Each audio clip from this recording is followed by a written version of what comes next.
you know that it's time for Storyville because you're listening to WPVM LP in Asheville, North Carolina, and globally at WPVMFM.org. Folks, today we have a very special guest because he's visiting us. He's visiting Storyville from across the pond. Tony Cranston has traveled the world writing and collecting and telling stories for more than 30 years. Tony is the host and presenter of Talking Stories on East London Radio. Yay! The UK's first and leading radio program for all lovers and tellers of tales, myths, and legends. For the past 44 years, Tony has taught yoga, Tai Chi, and the Alexander technique, specializing in relaxation. He's also taught across the UK, the Netherlands, and China for children with special needs, and for corporate events. Tony is an accomplished author of children's books. He has 10 CDs of his stories and meditations, and he's published more than 800 articles appearing around the world.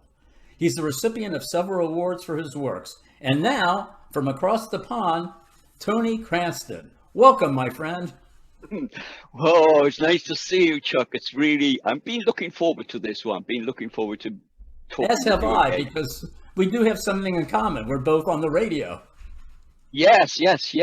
And we should tell everybody now, all those who are listening, it is hard work. It is hard work. I hope you appreciate everything that Chuck does. So it's not all smiles and laughs, but I got to tell you, I'm having a ball doing this, as I'm sure you are.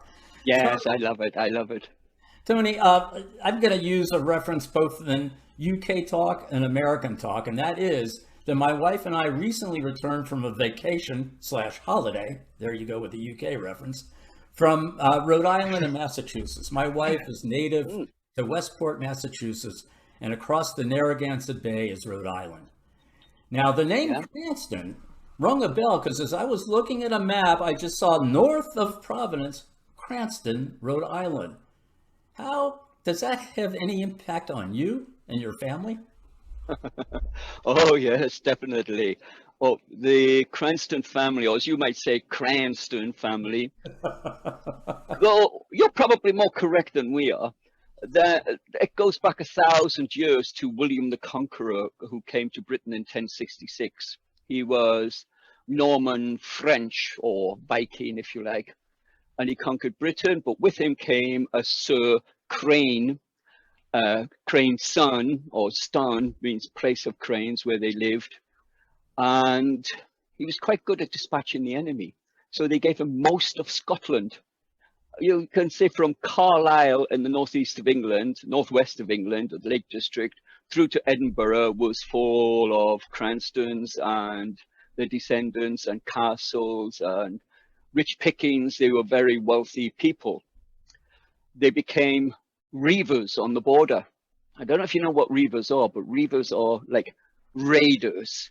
They would come across the border and steal your cattle, steal your sheep, steal your women, and then they would go across the other border into Scotland and do the same, and they would sell it in England. So they were very wealthy. And if you wanted to bring an army through the west into Scotland, you had to go through the reavers first. Usually you paid them. Otherwise, if you ended up fighting with them, then you would lose half your soldiers before you got into Scotland. So it was no point. You just paid them off. And that was good for our point of view too. But in the English Civil War, Cromwell, King Charles I, I'm not sure what the dates were, but we chose the wrong side. We chose to fight on the side of the king.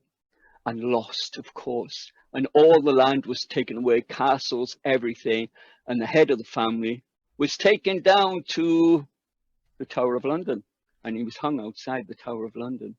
And we ended up with a half an acre of land and a little cottage for his wife and children, and that was it. It was all gone, completely, totally. So now I am a poor storyteller. But from then, all the Cranstons decided to still do their thing, and they wandered around the world, and one of them just wandered into what's now called Cranston, Rhode Island.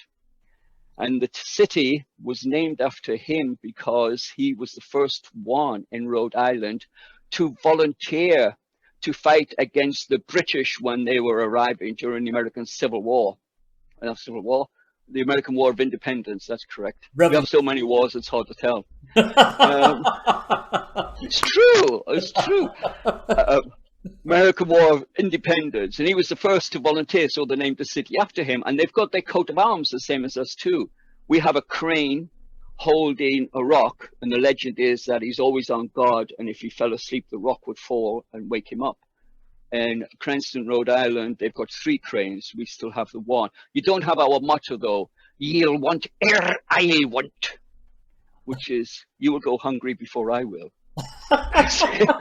Basically, and we've wandered around the world, so that's why we've got Cranston's and thing. And I came there, was it about 16 years ago? I put a pin in the map and it landed on Cranston, and I decided to come there and met a few storytellers while I was there and stayed in their apartments. It was brilliant fun, really good. Yes. We're all over the world now, we storytellers. Oh yes, definitely. Your family history is so interesting. I think you just told a very brief story within just explaining about your family, and we Yankees. Oh, they're full of families.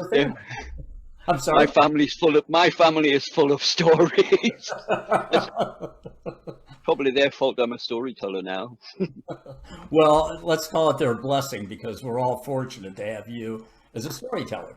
And thank you. Of your telling, you received so many kudos for your work in China and Hong Kong.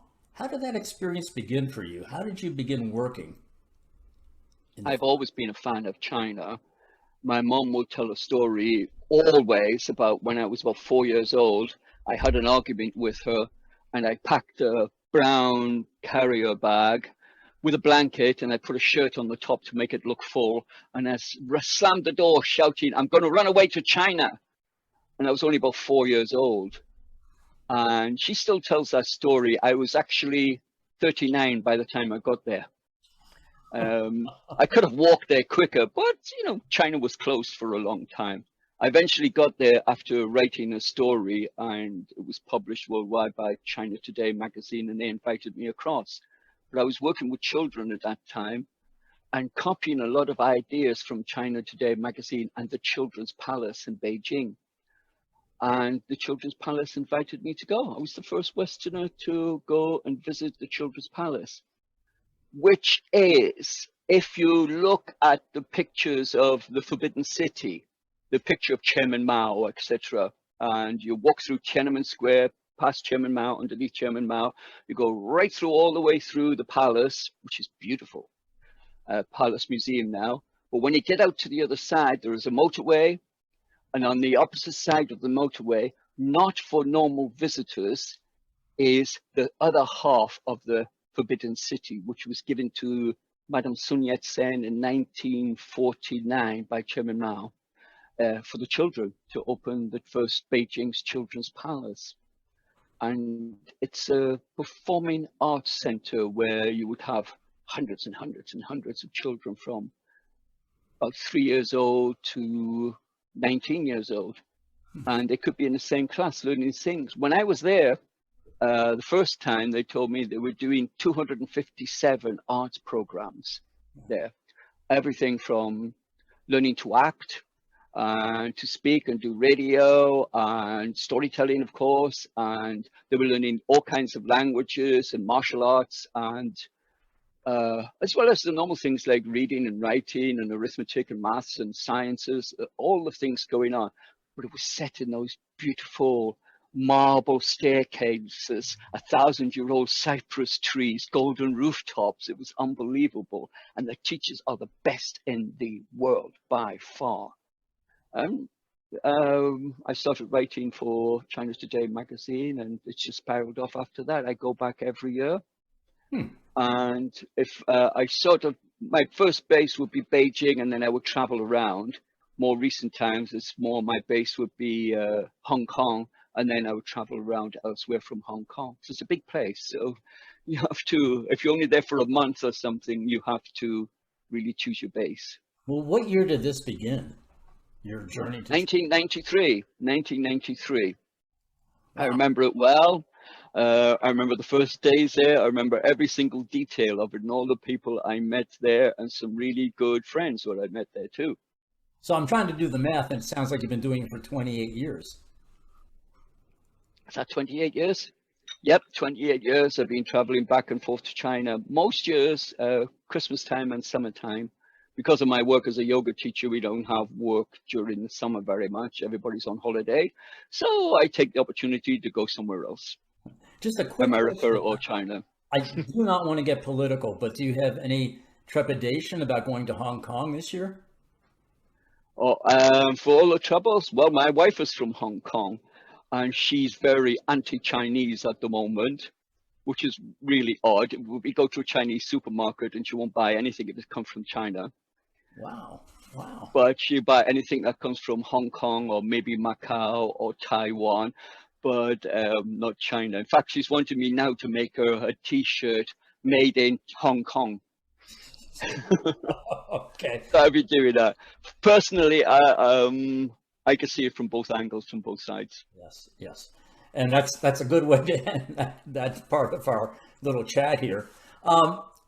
Tony, by the way, in America, there was a children's palace. I don't know if you're familiar with it. It was No. a retail store selling toys. It's no longer around, I don't think. It may be, but I don't think it is.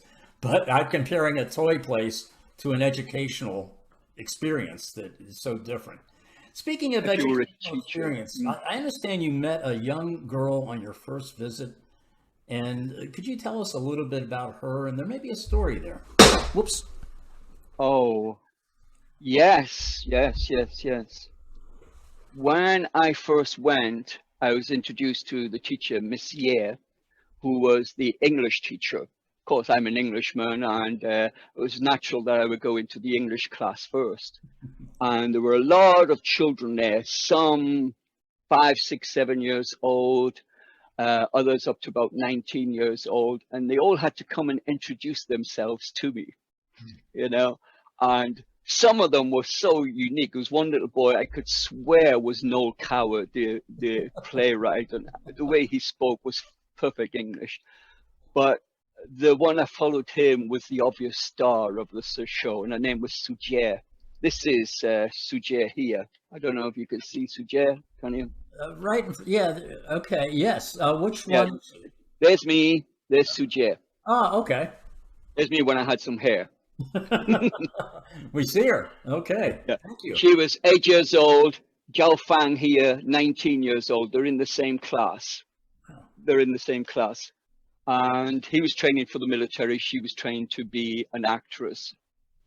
And she was absolute fluent in English, and everybody knew it. So her teacher, being, perfect, her teacher said, Sujia, why don't you take Tony to Ditan Park for the day? This is the park that Coal Hill Mountain. This is the park that belongs to the Forbidden City, but Westerners don't go there because they don't know about it really. And it's not, it used to be part of the Forbidden City. It isn't now, but it's still part of the Children's Palace. So she took me for the day with China Central TV and my interpreter, who later became my first wife. And that's why I can see things from both sides now. And I learned from both of them. And we spent the day together, and she was speaking and translating in fluent English all day long. And we were filmed by China Central TV, and it was made into a documentary as the first Westerner to visit. I went to her parents' home. We had tea. Her parents spoke no English. A mum could say, sit, tea, like, this kind of thing. A dad, none at all, not even that. He couldn't even speak that much. And every year I would go back where I would meet her, and usually on Wanfujing Street, which is, if you're looking at Chairman Mao's picture, you go 2 streets to the right and you're on the main shopping street, and halfway down on the left-hand side is the foreign bookstore. This is where we would meet. She would read the labels of the CDs for me and buy me some Chinese music or meditation music and things. And I would take her to McDonald's and teach her how to drink coffee. before going back to her home. And mom would just leave her with me. You know, she was 8, 9 years old. I was 39. And every year, year after year after year after year after year, I would meet her. It was one of the highlights of the things. We'd go all kinds of places together. It's really nice with her. Can I interrupt for And a second? McDonald's in 1993 in China? oh yeah, yeah, yeah. Everywhere there is a tube station, there's a McDonald's. Wow. Everywhere there's a metro station or a tube station, there's a McDonald's. You just come out and there's McDonald's. And for my American friends, I mean Subway. Go ahead. Subway. I couldn't think of the word. Subway. Okay, I'm learning all the time. And so one year I didn't hear from her for quite some time. And I sent an email saying, "Hi, what's wrong? What's up?" And I got a message from her mom saying, Sujay didn't want to tell me. That was the last one she wanted to tell, was that she'd had cancer. And when I come back, could I bring with me some photographs and film and things? Before I got back, she passed away. But when I went back, I took all the photographs, all the letters she wrote me, all the things we had together, and I took them to her mum. And we're sitting in Sujay's bedroom. She is in front of me here, the mum, and there's a computer screen lighting up her face. Her dad is standing here. On the wall is a picture of myself and Sujay, and my interpreter somewhere over there by the window. And we're looking at photographs of Sujay on the screen, doing Kung Fu, you know, because she had her hair shaved, sometimes with wigs on, all with her friends and who I knew. And then I saw it, lit up by the computer screen, falling down her face. I'm English, you know, and us English are not really known, you know, we are known for our stiff upper lip. And I was trying to keep a stiff upper lip, you know, didn't know where to look. I looked everywhere. I could see the tear coming down her face. And then I looked back and I saw her dad's face. I've never seen a look devastated. I've never seen a look like that ever. Ever. One child family, of course, and they were devastated. She was a good girl. She was clever at English, maths, French, Japanese, all the ologies. She was good at acting. She was on the radio often. She was a genius, really, gone too soon. But she left me with some stories. This is one of her stories. Once, there was a man who dreamed all day and all night of just maybe once in the whole of his lifetime, he could just see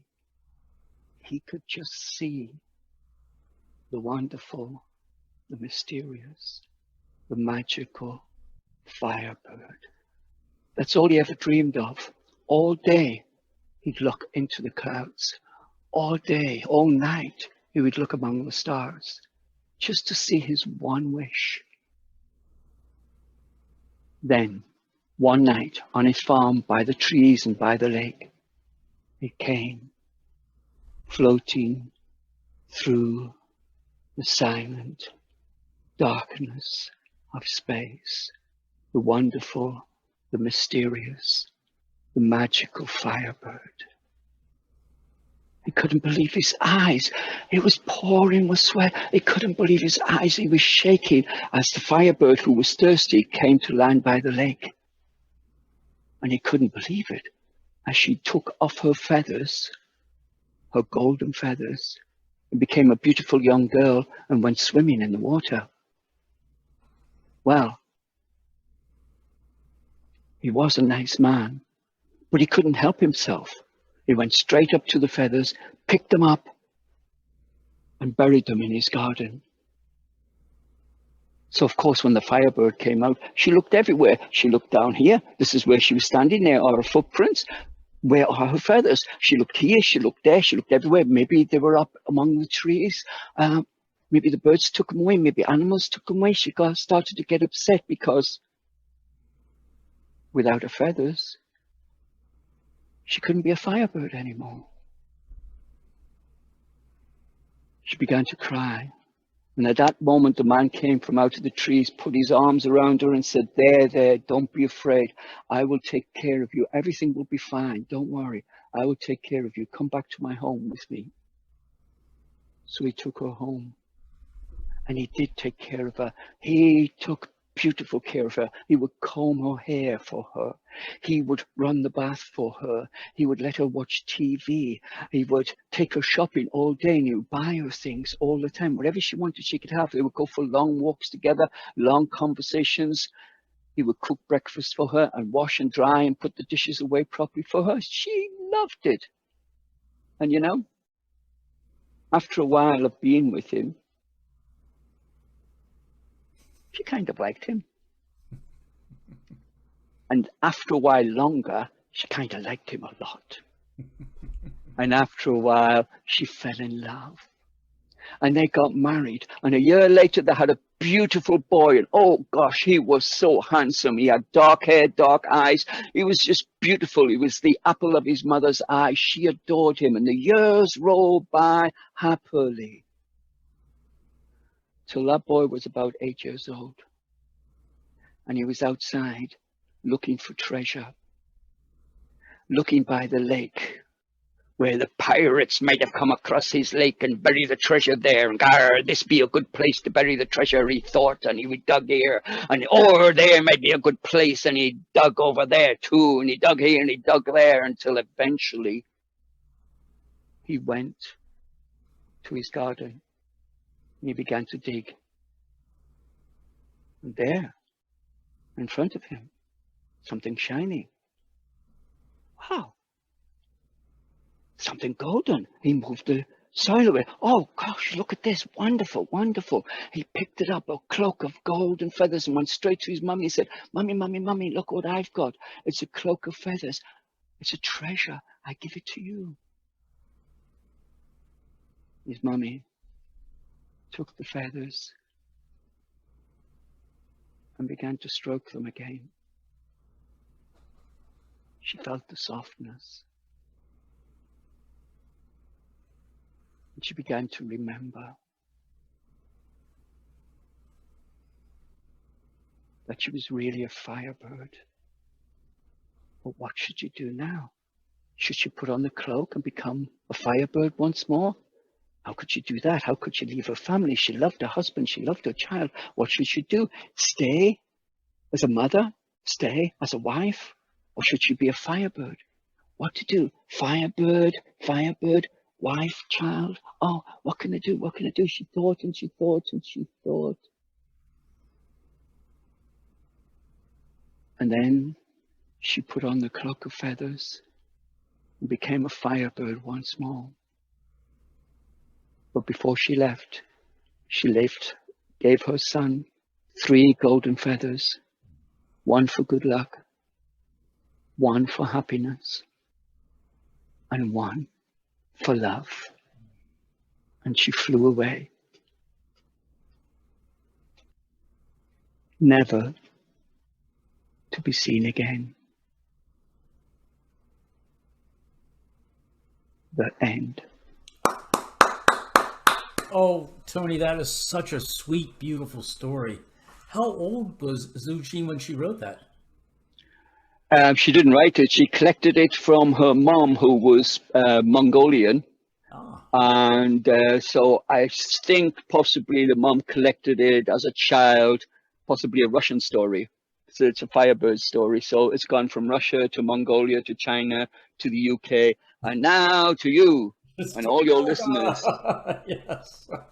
So when It you is. go It's back, a beautiful story. when you go back, what kind of stories? What do you do now in the present time when you go back?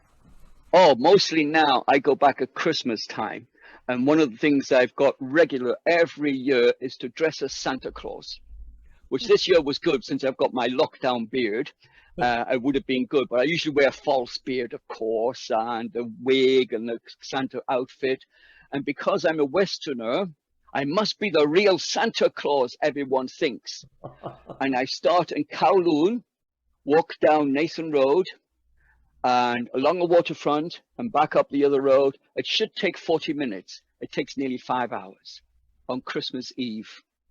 And I walk down there Christmas Eve. Merry Christmas, everybody. Come and hear a story. And I tell them 30-second stories about Christmas and sing songs and have photographs taken by the thousand. Everybody wants their photograph taken, and it takes 5 hours. And I do that every year. But once, can I say this? Once, people kept coming up to me. Can I have a photograph? Yeah, sure. Can I have a photograph? Come and get a photograph taken. Yeah, no problem. And none came up to me and said, can I have a photograph? I said, yeah, sure. And I kissed her. And I was so embarrassed, but all she said was, wow, I've been kissed by Santa Claus. That's a first.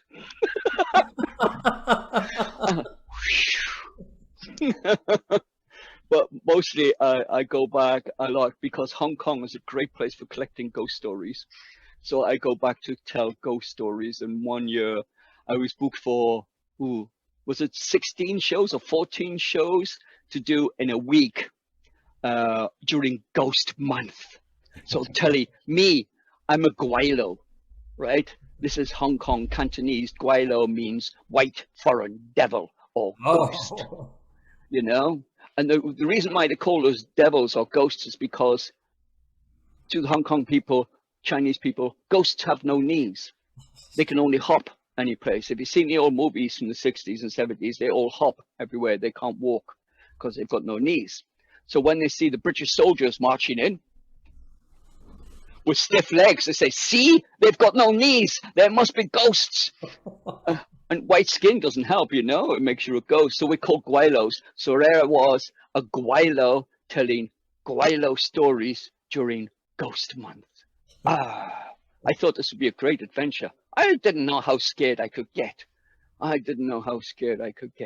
Whoa.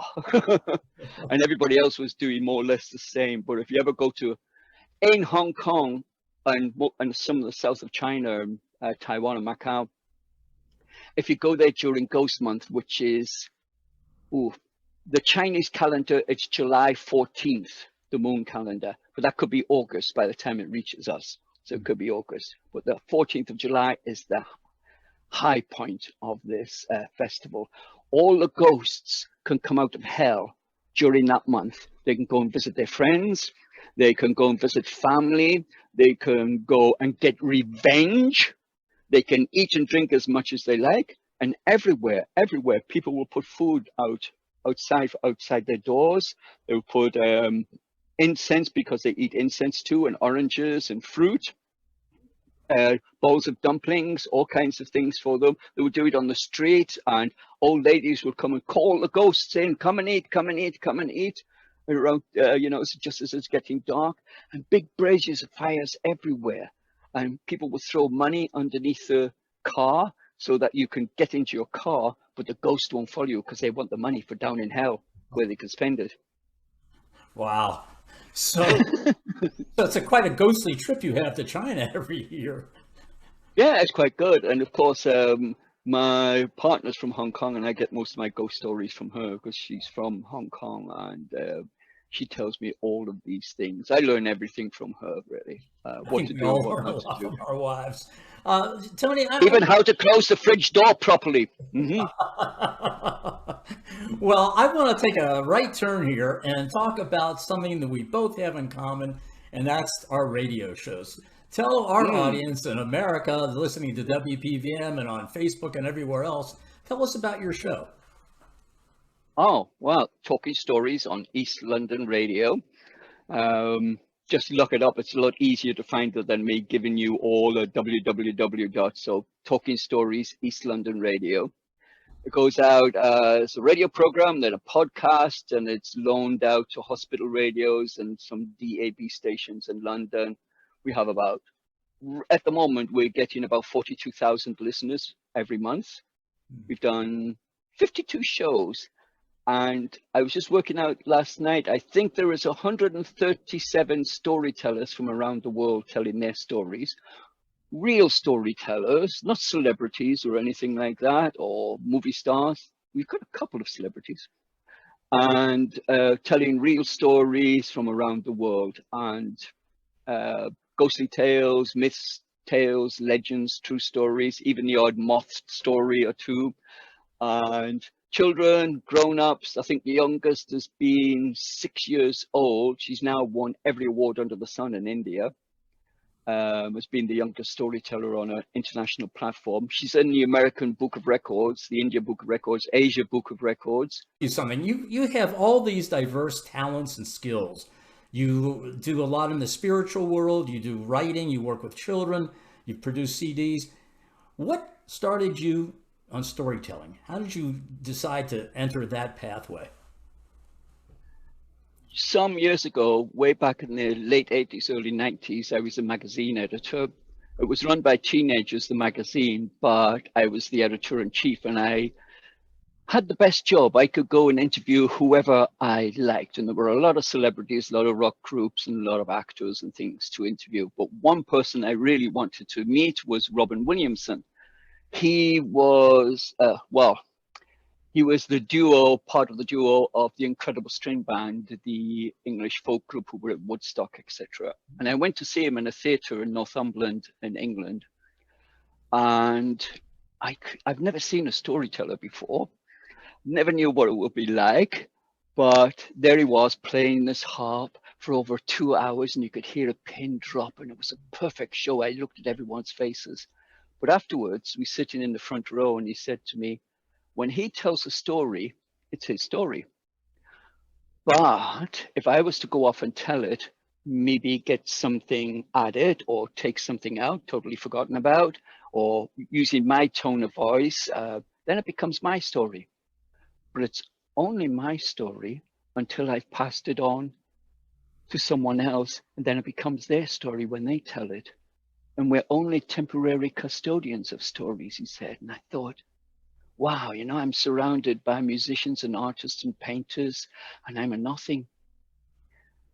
But now I could be a storyteller. That's just something, it was like a revelation, and I could be a storyteller. And I told some of Robin's stories to begin with because they were really well told and easy to remember. And he said I could. But since then, I've traveled around the world gathering more stories, and quite a lot of them now. But Robin Williamson, the incredible string band, was the chap. Honorary chief of the bards. He was so generous in letting you take his stories as a beginning. That's quite something. Well, They say you should. I'm sorry. They say you should never meet your heroes, but I'm glad I met Robin Williamson. Sorry. The meeting turned out well, but now that you've been storytelling, when was that, by the way? What year was that? It had to be somewhere around the early 90s, 91, thereabouts, about 1991. So you've been doing it 30 years. So given that, what tips and advice would you give people that were in your position 30 years ago that are now interested in telling stories? Oh, do it straight away. Go out and do it. You are born to be a storyteller. All human beings are storytellers. We're hardwired for it. But there are a few things, a couple of things I can tell you straight away. Tell them a story you don't know. So if you go out with a story, once upon a time there was a little girl called Goldilocks and the Two Bears, they know straight away you've made a mistake. But tell them a folk tale from Russia or somewhere, then if they don't know the story, they'll never know if you made a mistake. So armed with that, you can waffle away as much as you like until you get back to the story. And an Irish storyteller told me that, and I learned that, and I thought, oh, that's perfect. I'm brave now. I'm brave after that. And then another Irish storyteller told me, always have a drink with you. Always have a drink with you. Then partway through, yes, I mean, this is water, and here, this is water. If you get partway through the story and you totally forget the words, politely have a frog in your throat. Excuse me. It's very acceptable to have a frog in your throat when you're speaking all the time. Speakers do, politicians do, we do. And then go and have a drink and maybe make a joke or two along the way and say, sorry, children, sorry, grown-ups, or whoever you're speaking to. And all the time you're thinking where you are in the story. It's a great cover-up. But I do know, if you could play a musical instrument, I do know many musicians who tell stories, and they will suddenly stop the story and start playing the guitar or whatever it is that they're playing. And when I've asked them about it, they said, it's because they've forgotten the words. Well, Tony, I have several American storytellers who are also musicians. I won't let them know that. And one other thing, by the way, I teach storytelling. There's an organization called OLLI, and it stands for the Osher Lifelong Learning Institute. And I'm a member here in Asheville. We have 2,500 members. And basically, Wow. we're old farts who want to continue to learn. So I teach a class on storytelling, and it's personal storytelling. It's not tales and legends. It's personal storytelling. And I basically give them the same message a little differently. I say, it's your story. You're the only one that knows it. No one knows what you forgot. No one knows what you left out. Just go for it and keep on going. But now that I know the thing about the drinks and the Irish person who told you about that, I'm going to add that as well. It's a good trick. And I've learned everything from other storytellers and other artists and performers. I've learned everything from them. Just be like a sponge. If you're going to be a storyteller, be a sponge and soak it all in. And when it comes back out, it comes out in your style. So if you were to squeeze that sponge and a story were to come out, what would it be? This would depend. For me, you would have to say, tell me a 1-minute story, or tell me a story from China, or tell me a spooky story. Then I can give you one straight away. Okay. Well, tell me a story from China. Tell me a story from China. Oh, yes. This is from the 16th century. It's from a book, a collection of stories called Strange Tales from a Make-Do Studio.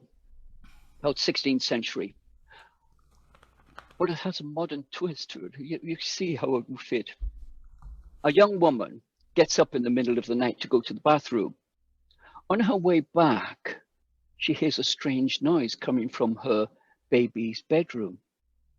She opens the door to find a wolf standing there with the baby in its mouth. She screams and the wolf hops straight out of the window, and without a thought about it, the mother dives straight out of the window after him, chases the wolf, pins him up into the corner by the garden, and starts to raise a fist. But then the wolf looks at her, stares at her. She screamed at the wolf and she beat it and beat it and beat it, and the wolf dropped the baby, and there was a great struggle. At that, the lights all came on and the neighbors came out from their homes to see what the ruckus was. And the wolf, seeing them coming, decided to go away. When the neighbors arrived, the woman was so grateful to see them, and she animatedly told them every single thing about the wolf coming into the house, how she dived out of the window, and how she beat the wolf, and how the wolf was looking at her, and when the lights came on, it ran away, and all the people stood there with mouths open, aghast with it. When she finished telling them, it was only then that she realized she was completely naked. 16th century China. A good sense of humor. Yeah, they were hipper than they seemed, huh? Yes, way ahead of us. That's a great story, by the way, and quick. I liked it. Everything about it. Oh, good. Pleased about that. I mentioned, Tony, that you're a spiritual guy, and we can see that by the way you're dressed, and also from the introduction, you've done so much with meditation and other forms, yoga, and the Alexander technique. Do you weave your stories into the other endeavors that you have? Yes, they mix and match, even though it's not intentional. But if I was to do a meditation at the end of the class, you would say, imagine yourself now walking through pale blue mountains or something. And I would say something like this, imagine yourself now in another time, in another place, which is like a Russian beginning for once upon a time. In another time, in another place, walking through pale blue mountains, following a pathway between the clouds. It's near the end of a long day. The gates to the west are open. The long evening breezes flow through your hair, and you're going to meet some old friends. And there, by the well, stands the Wizard of Stars, who talks with the dancing peacock, who weaves a tale of the tiger that sleeps beneath the tree with golden leaves. And together you walk towards the hill, there to watch the elves dance and listen to the comings and goings in those high and far off times as the Wizard of Stories begins to speak. You know what, Tony? It's a totally different voice. It's such a meditative, calm voice. And it's the first time I've heard that coming from you because you got a lot of energy, you got a lot of oomph. And there comes the quiet, sedate Tony. This is the voice that my editor and my producer insist on. In fact, they will shout at me if I start and say, once upon a time, there was a story, and they will go, where's the voice? Stop, stop, stop, start again, do it again. And I've got to sit in the studio going, 3, 2, 1, lying or sitting comfortably. Allow yourself a moment now to become calm and steady. 3, 2, 1. And on today's show, we have a wonderful collection of stories from around the world. It's folks who have been singing this on my show. I'm anything but laid back and calm. On the radio, in real life, no, I'm pretty excited all the time. Anyway, my friend, you started out by talking about Cranston, Rhode Island, and our mutual stories behind Cranston, and yours especially was so good. Do you come often to the United States, and what do you do when you're here? Oh, the first time I came was about 14 years ago, and I came to Providence, Rhode Island, because it was the closest place that someone was going to pump me up. And that was Caroline Martino, who's now I forgot, she's moved from Providence now, and she's moved to one of those other places which I can't pronounce. And Mark Binder, who lives in Providence, Rhode Island, both great storytellers, and Mark and I have become great friends. I lived in his basement for 3 weeks. He even went away for a week of that, down to, where does your president live? I think it's called Washington, D.C. Washington, yes. Oh, named after that fellow who used to live over our way, didn't he? Yes. Yeah, you guys got into a bloody fight, I think. Yeah, did you know that he wanted to join the British Army, but they wouldn't let him because he wasn't high enough classed? Whoa. Well, we changed the class system over here. At least back then we did. I don't know what's going on. Yeah, you did all right out of it. You did all right out of it. Well done.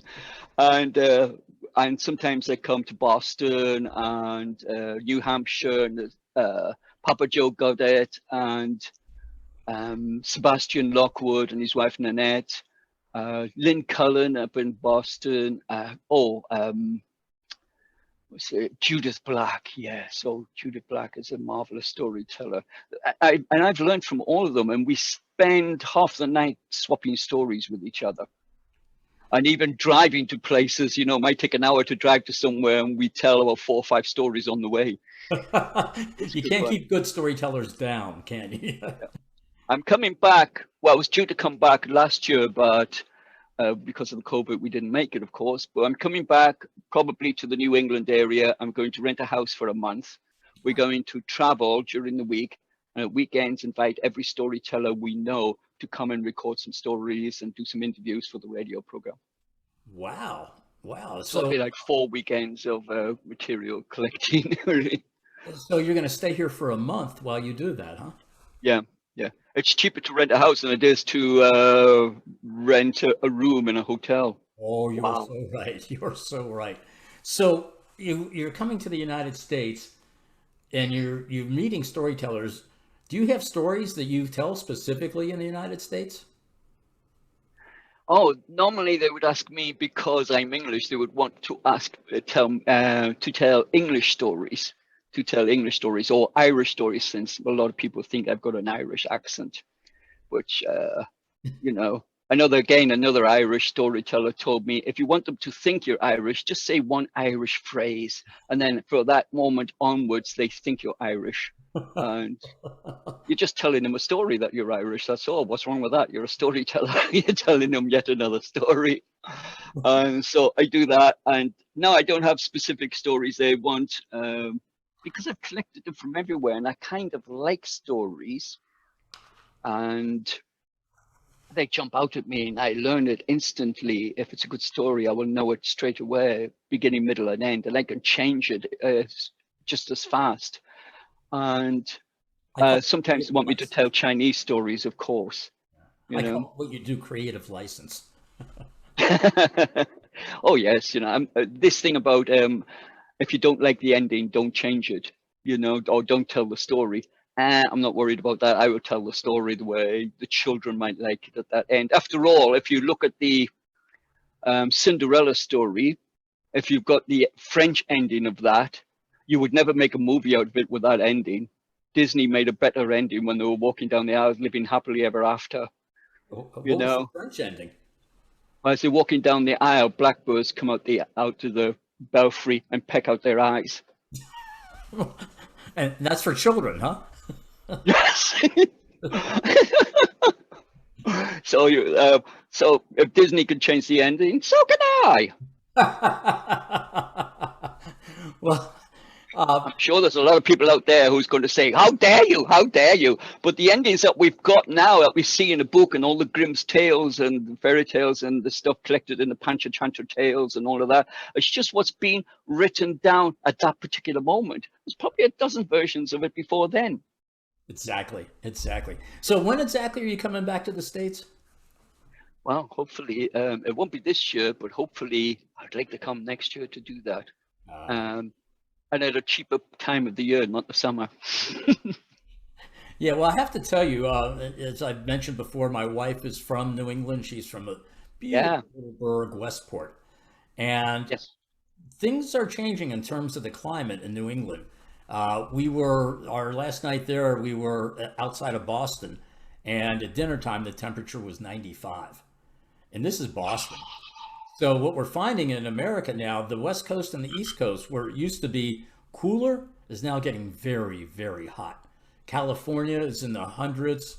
Death Valley, which is the hottest place on earth, was 132 the other day. So it's getting a little tough here. That's a place my wife would never go to, Death Valley.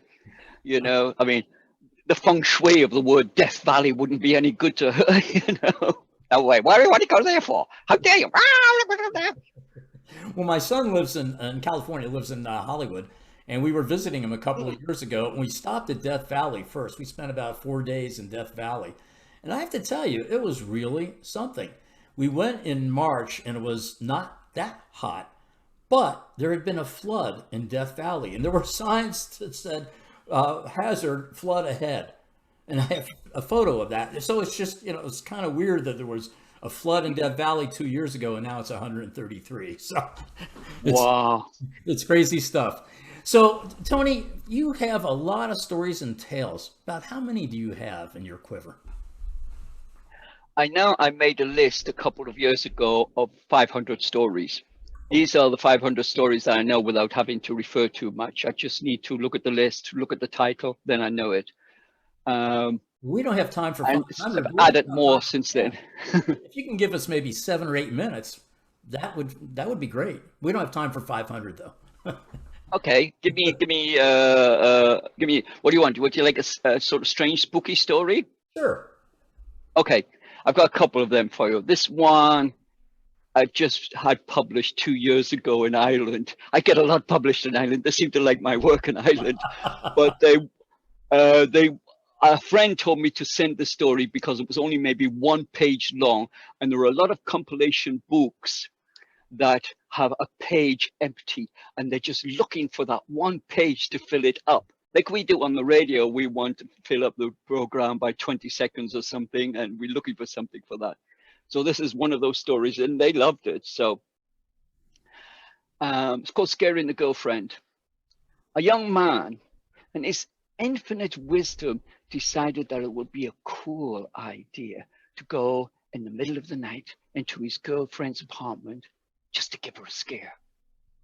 So in the wee hours of the night, he opens the lock of the apartment door, walks in, walks across the living room. Then he has another incredibly clever idea. He goes to the kitchen, opens the cupboard, takes out a bottle of ketchup, sticks his finger in and starts running the ketchup around his eyes and down his mouth and on his cheeks and making himself look even more scary.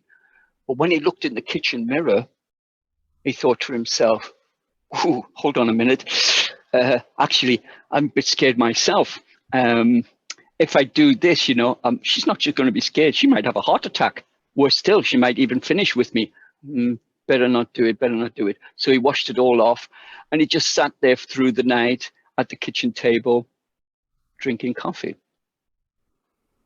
The next morning, his girlfriend got up, a bit disheveled, looked at him, very surprised and happy to see him. "What are you doing here?" she said. So he told her everything, how he got the ketchup on his face and how he looked into the mirror, but it was so shocking he thought he better not do it. At that moment, she started to shake. She was visibly upset. She was shaking and beginning to cry. And the boyfriend said, "Well, what's the matter? I didn't scare you. I told you about it. I changed my mind. What's the matter with you? Why are you scared?" And she said, "You don't have a kitchen mirror."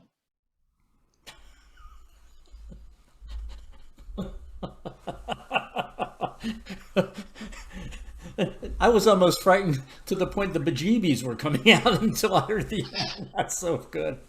How about a couple more? Okay. Consider this the lightning round, story after story. Okay.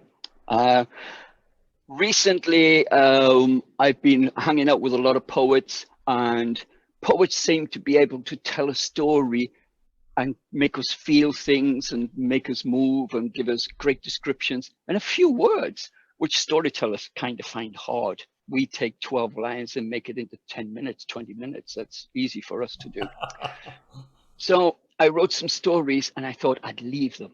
This is one of them. A young mother took her 10-year-old to the seaside for the day. Hand in hand, they walked for miles and miles and miles and miles until at last her wee boy said, "Mommy, I'm tired. My legs are aching and I'm hungry." So the mummy looked at him and decided to take him to a place to eat. And this was the first time he was ever introduced to clams. He'd never tasted them before. He had a bowl full of clams and they were delicious. They were lovely. Wow, he never tasted anything like this. He had a second bowl. Then he had a third bowl and he wanted a fourth, but his mum said, no, that's enough, that's enough. Years later, that mother told him, on that day they went to the seaside. When she looked at his face enjoying the clams, it was that moment that she decided not to kill herself. Is there a story beyond that? Wow. I wanted to leave it with some bite and make you think. This is going to surprise you maybe a little, but there's an American storyteller who's the top of her game, Kim Whitecamp. And when she was on the show, she told a true story about a time where she saw a fellow very desolate at the beach, and she was the only one there. And he was the story ended where he was about to commit suicide. And just by being there and talking with him, he decided not to do that.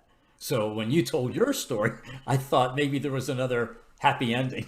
Although I guess not committing suicide in of itself, pretty darn happy. Mm. So how about a couple more? Okay. A young couple got married and moved into a house.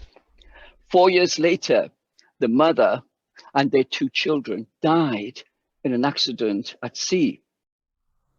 2 years following that, the man was having some renovation work done in the bedrooms when the workers came to him with a diary. They said they'd found it in the ceiling. It had your wife's name on it, and there's only 4 entries in it. He took the diary. Yes, it had his wife's name on. Yes, it was his wife's writing. The 4 entries were dated July 15th. This is the day we begin to live forever. September 21st. Because of you, I exist. December the 9th. I will not leave you. I am meant to be with you. February 29th. Do you understand? Now, you listeners, just as these workers did, might think that this is a romantic, ghostly message from his dead wife. However, the husband moved out of the house and sold it immediately. For those messages were from his wife. They were dated during the 2 years after she had died. 2 years after he murdered them.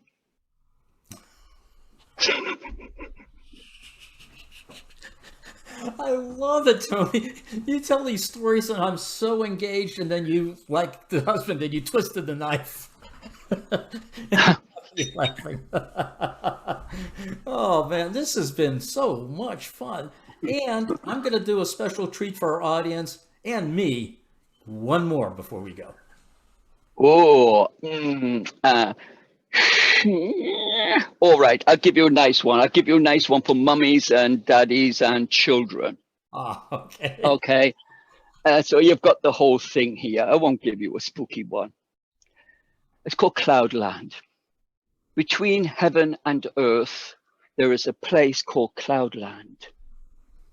People can go there before going up to heaven. Mummy Penguin looked down through a hole in the cloud, and she cried and cried every day. She was cold and lonely. When the snowy season began one year, she hopped on the snowdrop train and took her all the way back to the earth, and it stopped at a little station. And when it stopped, she saw her baby penguin dressed in yellow Wellingtons, a yellow coat, and a yellow hat.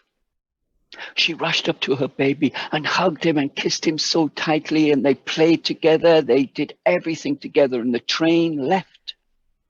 After that, Mummy Penguin and Baby Penguin stayed together every day. She taught him everything, how to cut a hole in the ice and how to get the fish. But then one day, the Snowdrop Fairy came and whispered to her, "You must catch the last train home. For if you don't, you won't be able to go to Cloudland anymore, and you won't be able to look down on your baby penguin." She looked at her baby penguin, and the baby smiled, for he seemed to know. And so she caught the last train, saying their farewells. And every day, Mummy Penguin looks down through a hole in the cloud. She's not lonely anymore. She's not sad anymore. And she doesn't cry.